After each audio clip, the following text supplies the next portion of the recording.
Thank you. Chairman, for 2 years, myself and the other Republicans on this subcommittee connected the dots. We exposed the evidence supporting our strong belief that COVID was developed and leaked from the Wuhan lab. And during those same 2 years, the same Democrats that sit on this committee, they only hindered, they obstructed, they refused to hold hearings and get to the truth. Now we see mounting evidence supporting the COVID-19 originated from the lab in Wuhan, China, run by the Communist Chinese Party.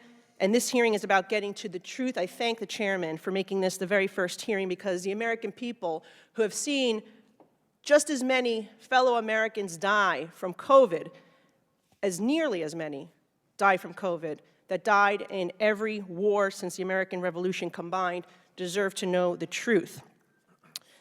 Dr. Redfield, you pointed to the lab leak theory even before we did. In mid-January of 2020, you expressed concerns to Dr. Fauci, to Jeremy Farrar of UK's Wellcome Trust, and to Dr. Tedros of World Health Organization that, quote, we had to take the lab leak hypothesis with extreme seriousness. And you urged Dr. Fauci to investigate both the lab and the natural hypotheses.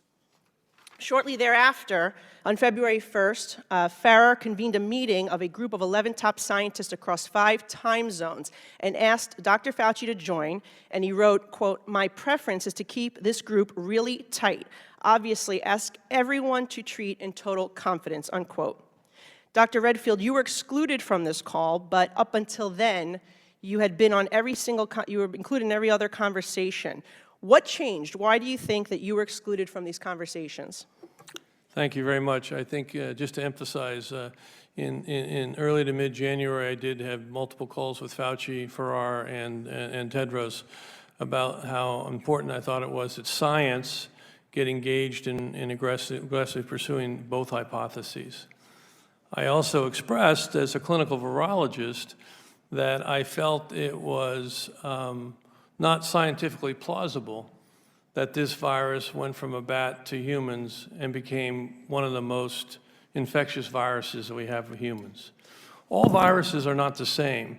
So when you look at coronaviruses, for SARS and MERS, for example, when they entered the human species, which they did via an intermediate, they never learned how to go human to human. Even to this day, they don't know how to go human to human. So you can't equate Ebola with a coronavirus. Now, why do you think you were excluded from those calls? Because it was told to me that they wanted a single narrative and that I obviously had a different point of view. Okay. In emails following the conference call, 4 of the 11 scientists told Fauci that they all found the genetic sequence inconsistent with expectations from evolutionary theory, basically what you're saying. However, just 3 days later, these 4 scientists had drafted a paper arguing the exact opposite, and that's now the infamous proximal origin of SARS-CoV-2. Our investigations show that this paper was prompted by Dr. Fauci, among others, with a goal to disprove the lab leak theory. What is the likelihood that these scientists came across additional information just 3 days after making these statements to conclude with such certainty that COVID-19 came from nature instead of the lab leak that they thought it was 3 days earlier?